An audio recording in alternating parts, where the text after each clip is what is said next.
Mga tutoy, baka bibili kayo ng buko pie. Mura lang. Pre-taste ang karton. Oh, Bogart, buko pay daw. Pre-taste daw ang karton. Ako, gutom na nga ako, Lex eh. Libre ka naman. Sakto lang to, pamasahe sa bus. O tutoy, baka gusto niyo ng pangpausok. Bawal ho sa amin niya, manong takatak. Opo, hindi po kami nagyoyosi eh. Hindi naman yosi ang tinitinda ko. Eto oh. Nag-upgrade na ako. Mga vape na tinda ko. Aba, ayos ah. Nag-upgrade nga. Tara na pre, palis na yung bus.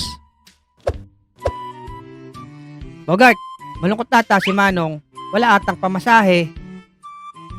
Baka nga. Teka, tanungin ko. Tatay, bakit po kayo nag-iisa dyan at malungkot? Ayaw kasi ako payagang magtinda sa loob ng mga bus driver.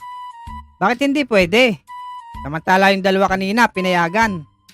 Oo nga tatay, bakit ba hindi kayo pinapayagang magtinda? Ano ba binebenta nyo? Ayun oh, tutoy, yung papag. Naku po tatay, ay hindi talaga kayo papayagan dyan. Sa pinto pa lang hindi nakakasya yan.